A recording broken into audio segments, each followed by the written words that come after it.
Well, hello everyone. Welcome to our webinar today, the bot traffic deception. We're going to cover today how bots have been ruining your decision making by infiltrating their way into the analytic systems that you use to make your decisions. A little bit of housekeeping. If you have questions, please do throw them in the chat. You can do that if you're watching the live stream. You can do that if you're coming in via Zoom. Throw your questions in the chat as they occur to you. We may address them as we move through the material. We may address them at the end. We will get to your questions. Absolute worst case, we'll shoot you an email afterwards. But please get them in the chat while you remember them. We will get you a copy of these slides. You don't need to be taking screenshots. If you're coming in through the live stream, there will be a QR code you can scan at the end to get a copy of the slides. Otherwise, if you registered for this webinar, you will get them just through the regular thank you follow-up email. A little bit about me. My name is Steve Robinson. I'm the founder and CEO here at Brilliant Metrics. I'm a public speaker. I teach UWM School of Continuing Ed. I started my career as a software developer, but coming on 20 years ago, I transitioned into marketing. And I would say never look back, but I do occasionally sling some code every now and then, as much as I shouldn't. And finally, I don't much care for talking about myself, so I would much prefer it if this slide went away. Shameless plug about Brilliant Metrics, and we'll move into the meat of the material here. Brilliant Metrics is a B2B digital marketing agency. We are a little different in that our clients come to us not so much just to get stuff done, but rather to help them move up what we call the maturity model within marketing. So constantly getting better at technology, getting better at skills, knowledge, processes, ultimately improving impact, but leveling up every way you can along the way. All right. What are we going to cover today? We're going to talk about bots. We have to go and do a little bit of definitions around what bots we're talking about, because people are throwing the term bots around a lot to mean a lot of different things. We really mean all the things, but we'll get into a few examples just to clear the air a little bit about what we're talking about when we talk about bots. Dive in a little bit into our study, what we learned, some of the insights we garnered. What is the impact? What does this mean to you as a marketer? And then finally, are there steps we can take to do something to get cleaner data to make better decisions? So first of all, what is a bot? Well, I thought we'd have a little fun with this and play a little round of Hollywood bots. So first up, let's talk to SearchBot over here. Search bots, or search engine spiders and bots, as they're commonly referred to, are the bots that are operated by the search engines to go out and check out your website and get it into the index. These folks are friendly bots. These bots are really working on our behalf as marketers to get more traffic to our website. So we generally want to do everything to let them in and get them on our site and get them to view things. As it turns out, most analytics platforms do a really good job of blocking these bots. So while these bots will load the JavaScript on your site and could get picked up by Tag Manager, Analytics, etc., the filters do a really good job of catching these guys. Regardless, we're going to call these guys good, so circle gets the square. QA bots are a different kind of bot. These guys come in when you post something. So you could be posting an organic social post, you could be posting a new piece of creative, and they will go and take a look at the landing page experience for that ad or for that organic social post. When they're looking at that landing page experience, they're looking at a couple of things. One, is it a good experience? Because if it's a good experience, they'll generally give you a little extra oomph or push, especially on the social networks. But two, is there anything wrong with that landing page? Does it have a virus on it? Is it selling something illegal? Is it spreading misinformation? All those different QA checks that just to make sure that the bad stuff doesn't show up on the networks. These are really common bots on the in programmatic media, because in programmatic media there's 3 or 4 middlemen involved in the sale of that ad impression. So you're publishing that ad on a DSP, a demand side provider, which is where you as a marketer are working, but then that ad's going through 1 or more exchanges and networks before it ends up on somebody's device. Everyone in that exchange wants to make sure that you're not doing something illegal or really wrong or nefarious. So they're going to be looking at the quality of that traffic along the path. We consider these good bots because they're keeping the internet a safe place and they are keeping our ad partners out of trouble, which means we can continue to use them. They'll also let us know if we are sending traffic to a dead landing page, for example. And so they prevent us from making bad mistakes. So we consider these good bots. Annoying because they pop up a lot in the reporting, which we'll show later, but good bots. So circle gets the square.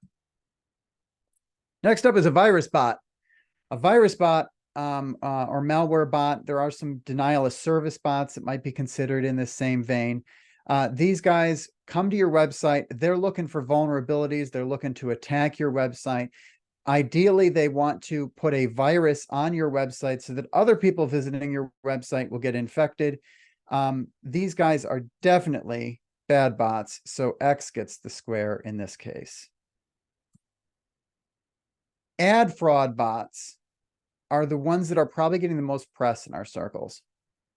So what these bots are, well, let's explain. So if I wanted to make $1 million in advertising, but I didn't want to go through the trouble of actually building a publication that people wanted to read, what I would do is I would go out and I'd buy a domain name that looks legitimate. Maybe it's even an existing publication's domain name like BuzzFeed.com, but I changed one of the letters out with some Cyrillic letter that looks exactly like a Z or an F, okay? So then I go and publish a bunch of content I probably scraped from other websites off the internet and publish a bunch of ad slots on there that media buyers can buy. That's all well and good, except anybody who buys ad space on this publication, A, I still have to serve impressions, and B, if I'm not actually driving traffic through those impressions, all the algorithms that optimize media are going to go find someplace else to run ads. So what I have to do is I have to spin up a bunch of servers that are going to mimic human behavior, going to look at my fake BuzzFeed.com, load my ads, click on some of those ads to a percentage that seems, good, but not amazingly good. And then ideally go interact on those websites after the click so that they look like they're legitimate traffic. Because there is so much money to be made, these are some of the most sophisticated bots out there, and they're almost impossible to detect completely.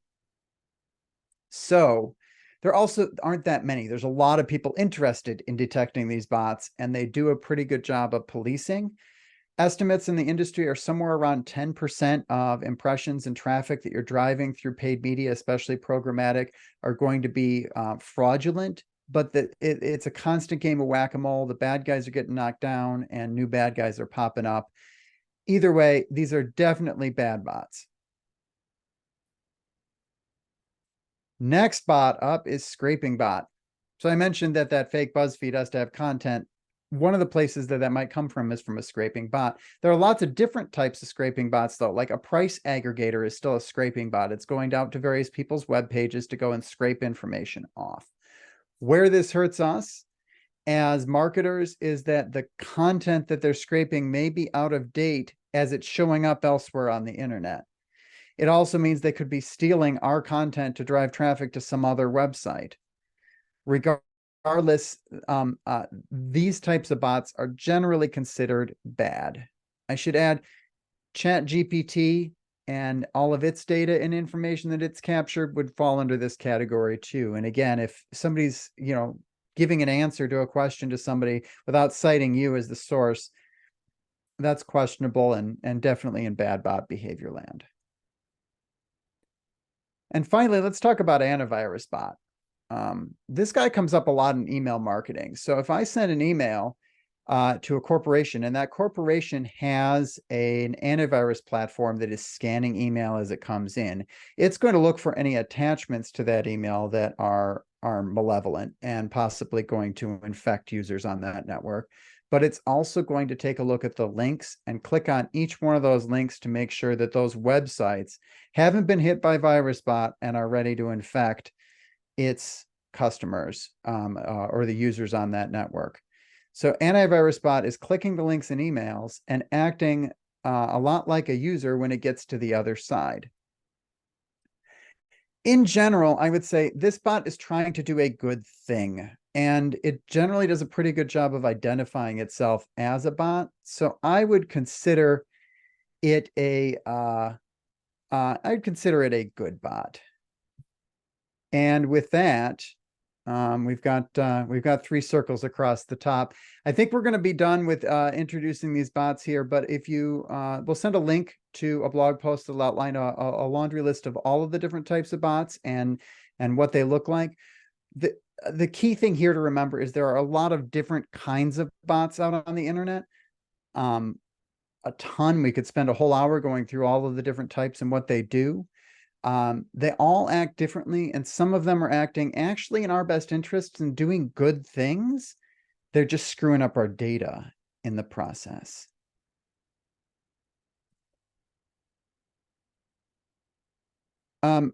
Greg asks if ad fraud bots are restricted to the BuzzFeed knockoff site, or I guess more broadly to programmatic, and if the same thing would happen if he bought a LinkedIn ad. And the answer is probably not on a LinkedIn ad, because it's really hard to make money off of LinkedIn ads if you aren't LinkedIn. But programmatic media, I can absolutely make money off of programmatic media by displaying ads and getting people to click on them, or displaying ads to bots and getting bots to click on them. So it's more a matter of the fact that there's money to be made in that arena. There are other bots like research bots that will click on LinkedIn posts and LinkedIn ads, but they're really minimal. And as we'll talk about later, LinkedIn is especially, I'm not going to say immune to bots, but they're few and far between on that platform. And with that, that's a good segue into our study and talk a little bit about what we learned. So our question, because we stumbled on this by doing some analysis of some data that just didn't make sense. We had to fill a hole in a report because, well, we made a mistake. We didn't tag a URL. And it's been a while since we've made that mistake, but our fallback is, well, we'll go and recreate that data using the data we can get from various other places, and then let the client know, hey, there's a little bit of recreated data in your report.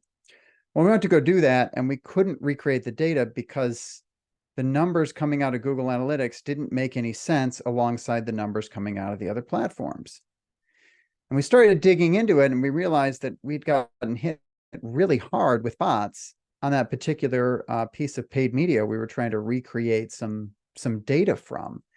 And so the conclusion was that maybe bots are really hurting our analytics to the point that maybe we're not getting reliable data. And this might explain why some of our data that we've been getting out of analytics lately has been really hard to interpret. So we set out on the question, how badly are bots impacting Google Analytics for? And to what extent is this a problem? And where is it a problem? Is it uniform across all clients? Is it uniform across all different traffic sources? What does that look like? So we identified 3 different techniques for identifying bots, and built a quick and dirty tool to go and push that data into Google Tag Manager and then into analytics for analysis. We ran it on 8 clients in different industries, all B2B, because we are a B2B agency. So if you're B2C, your mileage will vary, but not by a ton. This is pretty universal stuff. And we ran against 3 solid weeks of data. And the 3 weeks is important because it was enough to make sure that we got a few creative changes on some of the paid side of things. It was enough to hit a good 3 solid weekends and 3 sets of weekdays, so we could see the differences there. And it was enough data to have some good statistical confidence in the results. The first thing that we learned was that bots are pervasive. We had one client that had, I think, 14% bots, and that was the lowest. And they were unique in that they weren't doing any advertising, and they had a relatively established domain, but not doing anything to drive significant traffic or to get the attention of the bots in the process. We had another client that had 73% of bots, which is a huge number. And the variance from client to client was pretty much all over the board between that, as you can see by the graph on the screen. Couple trends: higher media spend generally resulted in higher bots, because of a lot of those QA bots that get through into Google Analytics, and because of some of the ad intelligence bots and some of the other types of bots that are out going and clicking on those ads. Newer sites have a higher proportion of bots. So I guess have more bots is not a fair statement, but newer sites don't have that established set of traffic drivers. They don't have a large number of backlinks on the internet driving referral traffic that's legitimate.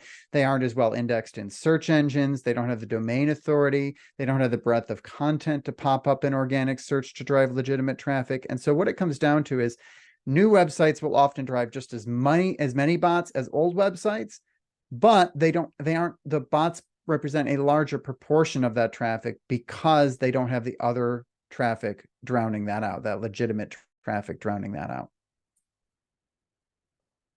Second finding, different traffic sources produce different numbers and types of bots. So programmatic was our worst offender by a pretty wide margin. And that's because you had multiple players needing to do that quality assurance on those ads. The majority of those bots are, quote, good, friendly bots. They're trying to do a good thing. They're trying to keep the internet a safe place and not promote ads full of bad things.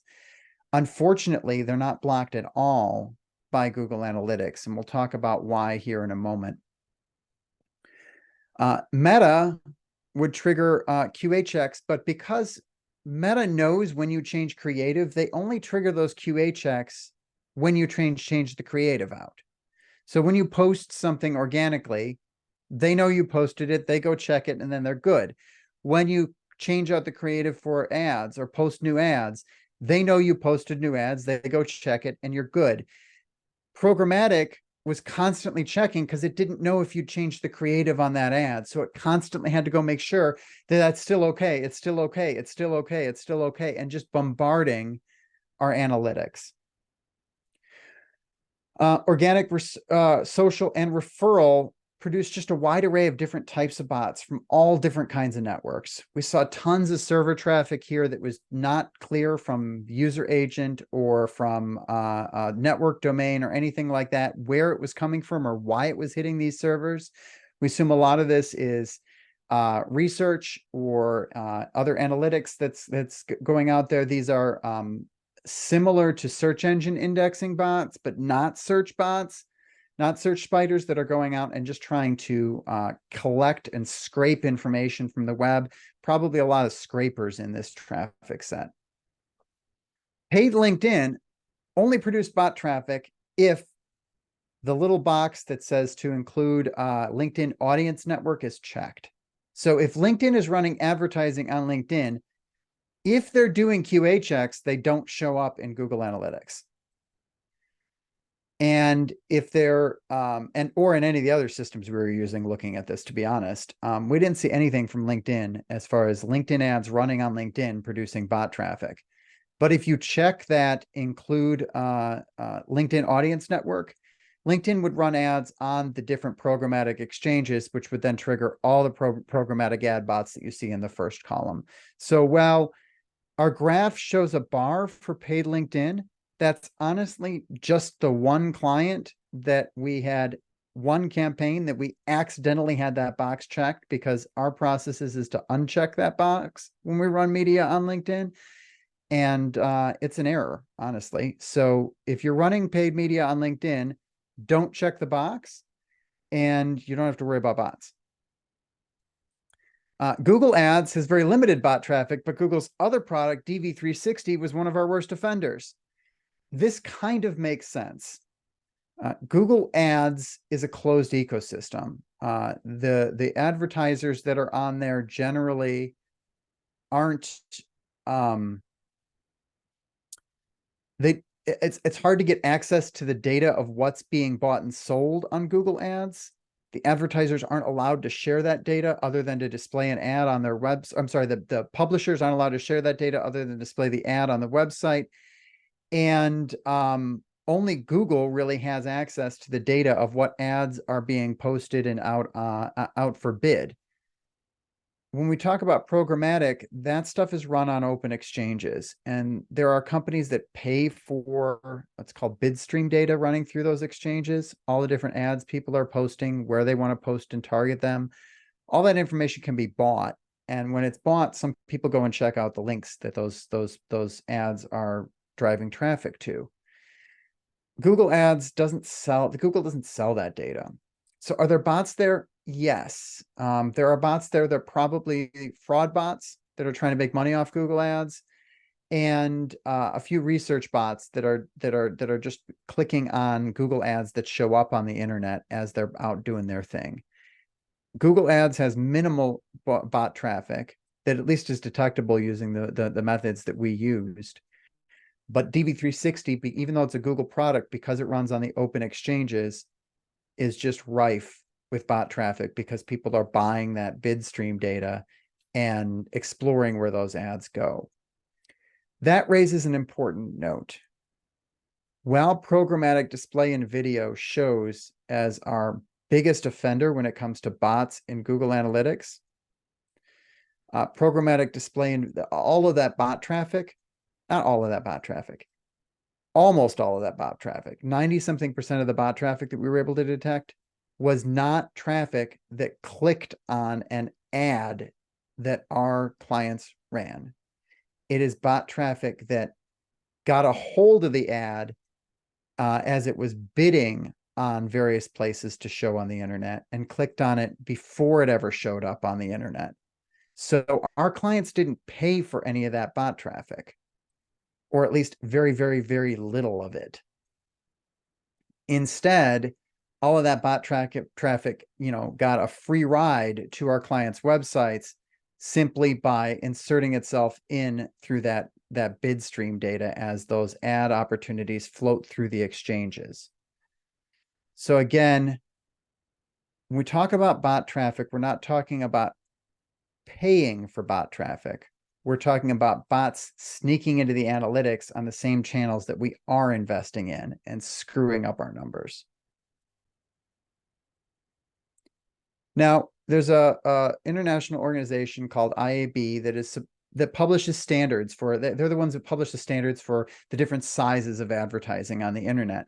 They have standards for bots and spiders as well, because they know these QA checks are really important, right?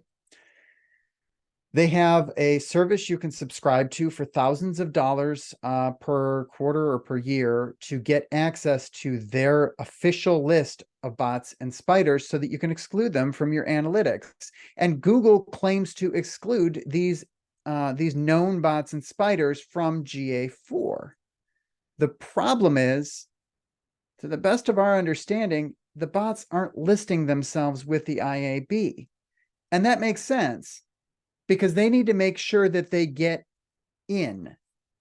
It doesn't do any good for me to QA the ads that are coming through if I'm blocked from reading those landing pages.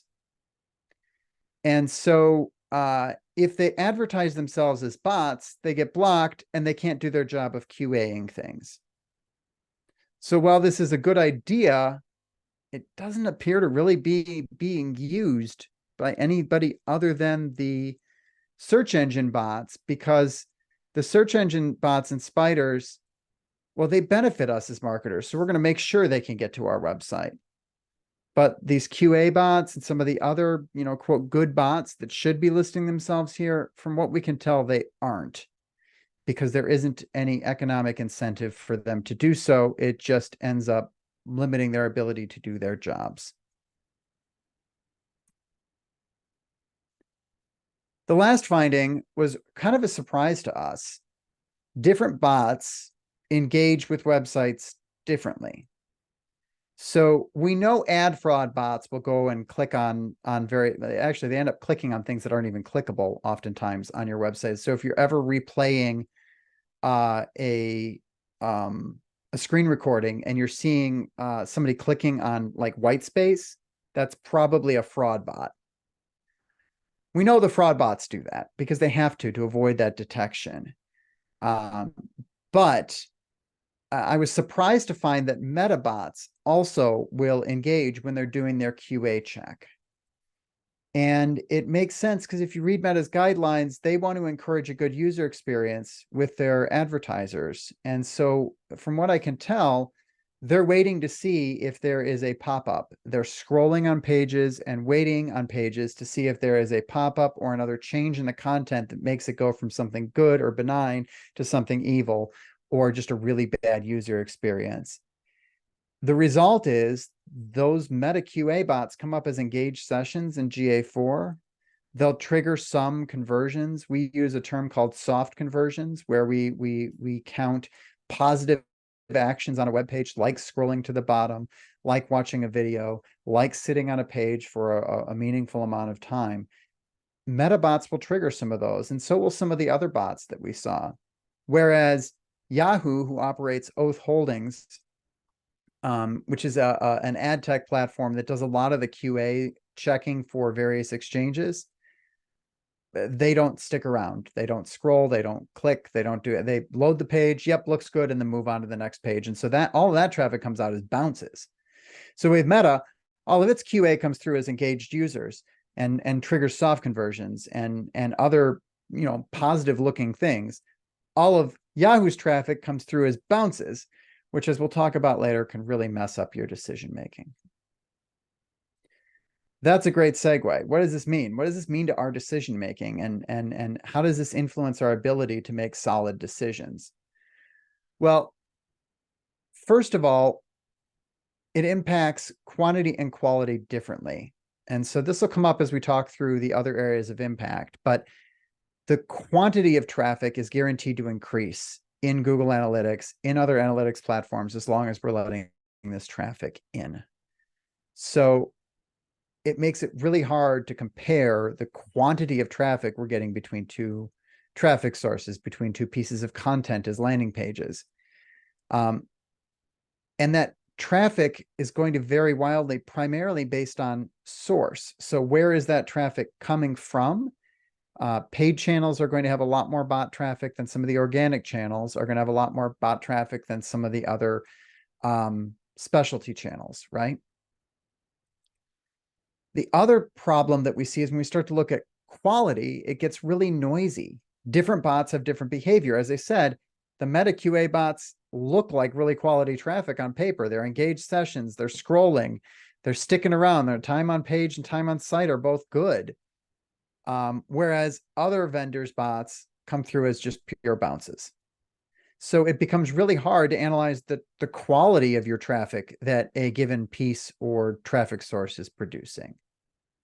It's not just quantity that's messed up here, it's quantity and quality. One of the key places that you're looking at that quantity and quality is source analysis. So if you're running paid and you want to measure that against your organic efforts, so how well is my organic social doing at driving traffic? How is LinkedIn doing compared to Twitter versus Facebook? How are my paid sources doing in traffic? How is my paid ads on Facebook doing compared against my programmatic, compared against my paid search? When you go to do that, all of the stats you'd use to make that comparison are broken. You can't look at volume. You can't look at cost per. The three main metrics we use are cost per website session, which we would look at as cost per interaction, cost per engaged session, and that would be calculated from engaged sessions in GA4, or cost per soft conversion or hard conversion. Hard conversions, meaning like somebody filled out a form or bought something. Bots don't usually buy things. They do occasionally fill out a form as a spam bot.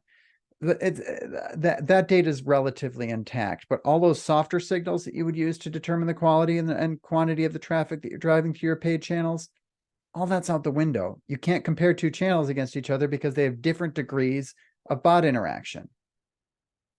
So your variance in quality is going to screw up the analysis, because some of them are going to end up with pure bounce traffic. Some of them are going to end up with high engaged traffic. Your inflated quantity and the different levels of inflation depending on traffic source screws up the comparison. Content analysis becomes really sketchy. One of the things that we would often do, and do often do, is compare content that we are either producing on behalf of our clients or that our clients are producing to help them understand what content resonates and what content doesn't. Well, if I want to look at the bounce rate of a piece of content that I posted and to determine whether or not that content is engaging, if I'm getting a lot of quality check bots from the programmatic networks, my bounce rate's going to be through the roof just because I promoted it with paid. If I'm posting this regularly, organically, social, my bounce rate's going to be much higher. It's going to be inflated because those bots are just going and scanning the web page. They're not sticking around to engage. They have no incentive to do so. If I'm running it on Meta paid ads, my bounce rate could be higher than it should be because those QA bots are absolutely sticking around. There's a lot of different factors that can drive different numbers and degrees of bot engagement on a given piece, including the number of backlinks. How often is this out there? Well, a lot of the scrapers are going to use backlinks to go and float around the internet. So you're going to have a higher degree of scrapers if you've got more backlinks. Your organic social traction, paid media promotion, recency. How recently did you post this or promote it? Can have a significant impact, not just on the quantity of the bots, but the the activity of those bots, and are they sticking around to engage? A/B tests end up getting hosed. We've been frustrated as an agency that we've been having more and more and more inconclusive A/B tests when we run them on the internet. Now we know why, and in a few weeks we should be able to fix it. So just to give you an example here, let's say I've got 60 human sessions visiting website version A, webpage version A, and I've got 54 human sessions visiting website version B. 18 convert on A, 27 convert on B. I have a winner with 97% confidence that B is the better web page. But that's without bots. Now, if I'm a bot, do I care whether you have copy version A or copy version B? No, I'm going to act exactly the same regardless of which version I see. And so if we have 60 human sessions on A, about 100 bot sessions, that's a total of 160 sessions on A. Add 100 bots on B, because bots don't care. They're going to engage the same on both of them. So now we have 154 bots on B. Guess what? Our test is now inconclusive because statistically, the number of conversions is no longer significant on B. It got drowned out by the bots that don't engage. They're not going to convert. It would be even worse if the conversions I was looking at were soft conversions that can be triggered by the Facebook QA bot, for example. So A/B tests end up getting hosed when we start looking at bot traffic because bots don't care whether it's version A or version B. Same is true if I'm running an ad. Bots are going to click on version A and version B of my ad equally. And so I never see a clear winner if I'm looking to Google Analytics to determine that winner. Finally, I think this is the biggest impact of all of this, and that is confidence. As marketers, every time we run an experiment that fails, every time we can't explain something, our confidence in ourselves drops just a little bit in our ability to actually interpret this data. Worse than that, our boss's confidence can drop in us. Our client's confidence can drop in us. These bots are really screwing up our ability to confidently make business decisions. They can also lead to bad business decisions, which then also further hurt our confidence. And so from a soft standpoint, these bots are really messing with our industry and our profession. So what can we do about it? Well, first of all, I would strongly recommend you implement some sanity checks to your data. Check your data. When you're pulling data from Google Analytics, especially if you're doing source comparison, you want to take the lesser of clicks versus sessions, or you want to take the lesser of the number of conversions that you have in platform versus on your web analytics platform. If you do that consistently from platform to platform, you should start to get a better picture of where you are seeing results. Platforms might inflate their numbers, or if you're doing direct media buys, those we've definitely seen direct media buys inflate numbers. But Google Analytics hopefully will present a lower number and correct the number. Vice versa, if Google Analytics is rife with bot traffic on that source, your platform generally won't report those as clicks because in most cases they aren't clicks. They're either the platform itself doing a QA check or it's programmatic exchanges doing QA checks. And a lot of that data will come out and you'll end up with much cleaner data if you implement these sanity checks. And second, as a second shameless plug, we are actually launching a platform or a software to solve this problem as well. So Bot Badger, if you go to botbadger.com, you can sign up for the waiting list to get notified when we're inviting folks in. We're doing a private beta with our existing clients right now. But this will block bots before they even hit Google Analytics. It integrates with Google Tag Manager to prevent Tag Manager from running if it has a signature of a known bot. And what's nice about this is it's going to be really easy to implement compared to any other solutions out there. And so with that, I will open the floor to questions. I haven't seen a whole lot come in via chat.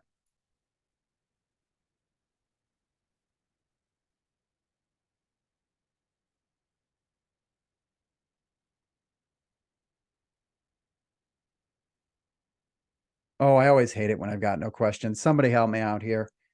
If I've got no questions, I'm sitting here thinking either I made no sense or I made all the sense in the world, and I usually default to assuming I made no sense. So who's got a question for me?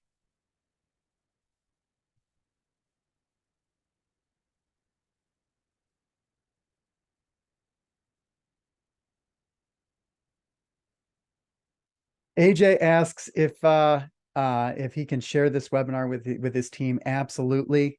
You'll get a copy of these slides and the recording. Please do share this around. This is important information. A lot of us have spent a long time thinking thinking that the data that we're getting out of analytics is legit, and it's not necessarily. So this is a reality check for a lot of people. Elizabeth asks, how does a marketer explain this to the executive team without making themselves look like they were not doing their job? The answer is that, well, Google has been lying to us saying that they are taking care of these bots. They have in the prior version of Google Analytics, they had a checkbox you could check to filter out known bots and spiders. They removed that checkbox and they swore up and down, left and right, don't worry about bots, we're taking care of it. That narrative is false. And you can always fall back on that and say, well, Google said what they were providing was legit.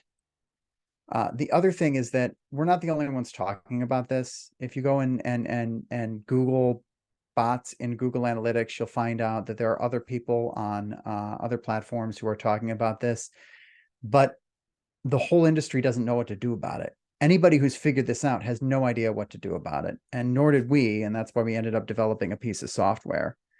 So it's not that you weren't doing your job, it's that there was no job to do. Google told you everything was good, and anytime you went digging for it, there was no proper action to take because Google removed all of the abilities for you to filter stuff out in the past.